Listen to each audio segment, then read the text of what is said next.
지난주 금요일에는 21대 국회는 국회법을 준수하여 개원을 하였습니다.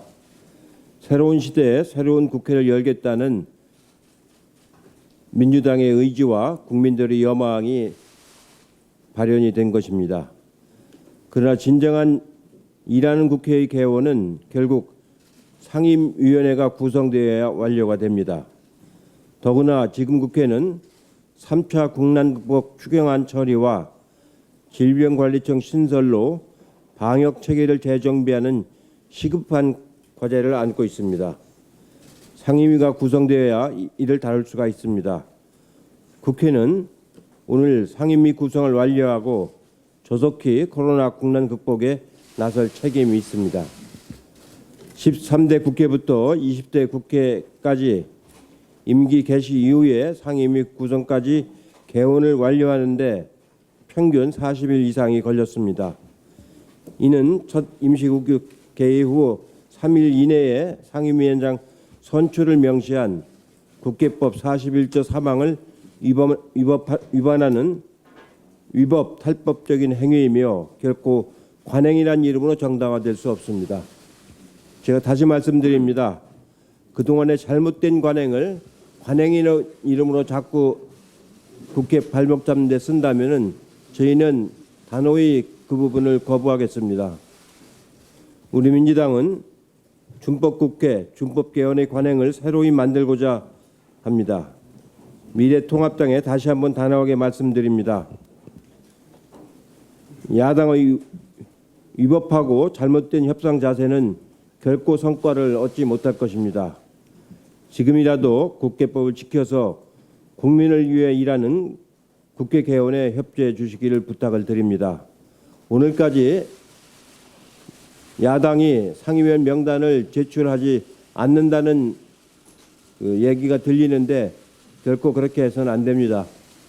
정말로 지난 선거에 큰 패배를 한 야당으로서의 자기 성찰을 반드시 하시기 바랍니다.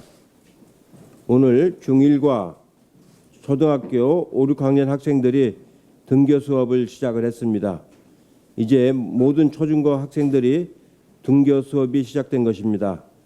코로나 국난 상황에서도 교육은 점차 정상화되고 있습니다. 그동안 3차에 걸친 등교 수업 개시 이후 방역 당국과 학부모, 교사, 학생들의 노력으로 등교 중지의 학교 수는 점차 감소하고 있습니다. 교내 감염 역시 단 한 건도 발생하지 않았습니다.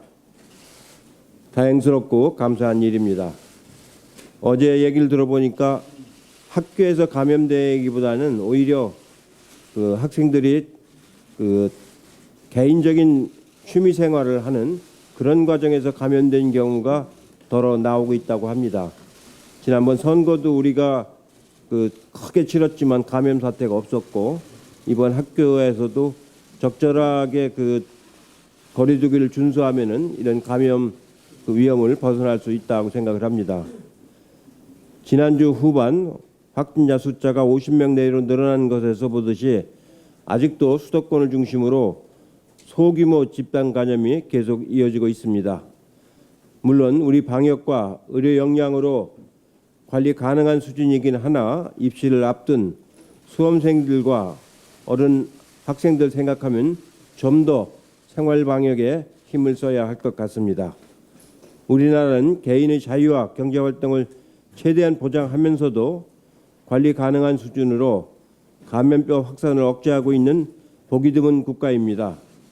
우리가 총선을 무감염으로 치른 것이 세계의 모범이 되듯이 학생 교육을 정상화하면서 방역에 성공하는 것도 전 세계가 지켜보고 있습니다. 생활 방역은 필요한 일상생활을 영위하면서 방역 수칙을 지키는 것이지 감염병 위험을 간과하면서 코로나 이전과 같은 생활을 다시 하자는 것이 아닙니다. 나 하나쯤이야가 아닌 나 하나부터라는 마음으로 생활 방역에 힘써 주시길 다시 한번 간곡하게 말씀을 드립니다.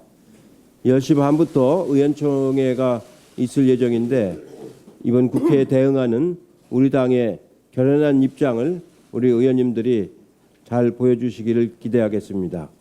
이상입니다.